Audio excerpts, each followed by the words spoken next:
When you hear harassed reporter, you might think of another scandal. But Orel Hershiser's story is the opposite.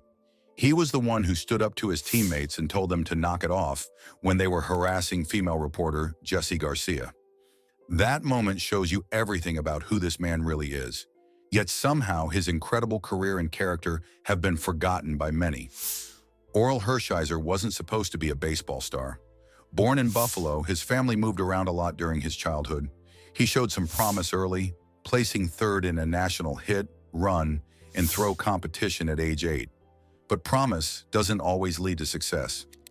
In high school at Cherry Hill East in New Jersey, things didn't go as planned. He didn't even make the varsity team until his junior year. Think about that. A future Cy Young winner spent his freshman year on the freshman team and his sophomore year on junior varsity. Most kids would have quit, not Orel. College wasn't much easier. Bowling Green State University gave him only a partial scholarship. As a freshman, he barely played. As a sophomore, academic problems got him cut from the team entirely. He was so discouraged that he left school and hitchhiked home. His parents convinced him to go back, but it looked like his baseball dreams were over. Then something amazing happened. During the summer after his sophomore year, while working at his father's paper company, Orel had a growth spurt. He gained 15 pounds and added about 5 miles per hour to his fastball. That physical change transformed everything. When he returned to Bowling Green for his junior year in 1979, he was a different pitcher. He made the All-Mid-American Conference team and threw a no-hitter against Kent State, winning 2-0 despite only striking out 2 batters. He finished with a 6-2 record and a 2.26 ERA. When the 1979 MLB draft came around, the Los Angeles Dodgers didn't pick him until the 17th round. He was the 440th player selected. The scouting report wasn't kind. It said he had poor control, a weak fastball, and threw his curveball incorrectly. The report also questioned his temperament, saying he rattled easily and had questionable makeup. If you're keeping track of baseball history, that report was completely wrong. The minor leagues tested his resolve again. He spent years bouncing between roles, mostly as a reliever. His lowest point came in Double-A with the San Antonio Dodgers, where he gave up 20 runs in just 7 innings during one road trip. He called it the lowest point of his career and considered quitting baseball altogether. His manager and pitching coach talked him out of it. In September 1983, he finally made his major league debut with the Dodgers as a reliever. He appeared in 8 games and posted a 3.38 ERA. The following year changed his trajectory. By early summer, he had worked his way into the starting rotation. That season, he showed flashes of brilliance, including a 33.2-inning scoreless streak that was the longest of the season. 1985 marked his breakthrough. He went 19-3 with a 2.03 ERA, finishing tied for 3rd in Cy Young Award voting. His consistent performance earned him all-star selections from 1987 to 1989. During this time, manager Tommy Lasorda gave him the nickname Bulldog. It wasn't just a catchy name. Lasorda used it as a psychological tool to help Hershiser develop a more aggressive mindset on the mound. Hershiser openly admitted to having a split personality when he pitched. Off the field, he was quiet and peaceful, like a choir boy.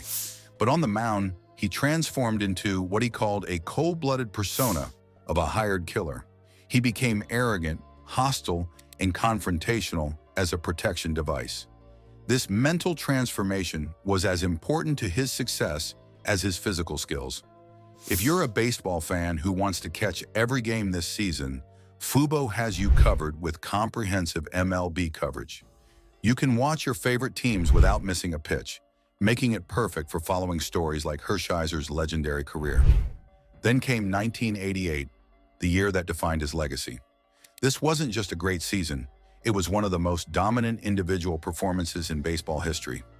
He led the National League in wins with 23, innings pitched with 267, shutouts with 8, and complete games with 15. His 2.26 ERA ranked 3rd in the league. But the most incredible achievement was his record of 59 consecutive scoreless innings pitched. This shattered the previous record of 58.2 innings held by Dodger legend Don Drysdale. The streak started on August 30th and ended on September 28th, covering his final 7 starts of the season. Within that stretch, he threw 5 consecutive complete game shutouts. The postseason was equally legendary. In the National League Championship Series against the New York Mets, he started games 1 and 3, then came in as a reliever to record the final out in Game 4 for a save. He capped it off with a complete game shutout in Game 7, earning NLCS MVP honors. His brilliance continued in the World Series, where he led the underdog Dodgers to an improbable championship and won World Series MVP. On November 10, 1988, he was unanimously chosen as the Cy Young Award winner, receiving all 24 first-place votes. Here's what makes this special. Hershiser remains the only player in baseball history to win the Cy Young Award, NLCS MVP Award, and World Series MVP Award all in the same season. That combination of individual excellence and clutch team performance is unmatched. Everything changed in April 1990 when he underwent experimental shoulder surgery. Dr. Frank Jobe, who had invented Tommy John surgery, performed a revolutionary procedure on Hershiser's shoulder. It had only been done on about 30 people before, and never on a major league pitcher who needed to throw a 90-mile-per-hour fastball. The surgery was truly groundbreaking. Instead of detaching the muscle to repair the joint, Dr. Jobe carefully split the muscle and used microscopic tools and newly invented anchors to secure the ligament to the bone. This minimized trauma but required a lengthy rehabilitation. Hershiser recovered in secrecy for 13 months. No photographs were allowed during his recovery. There was serious doubt about whether he would ever pitch effectively again. His 1990 season was limited to just 4 games. When he returned in 1991, he wasn't the same dominant pitcher, but he kept fighting. After leaving the Dodgers, Hershiser joined the Cleveland Indians and began what he called his second act. In 1995, he posted a 16-6 record with a 3.87 ERA, helping the Indians reach the World Series for the first time in 41 years. His postseason performance was exceptional, going 4-1 and earning American League Championship Series MVP honors.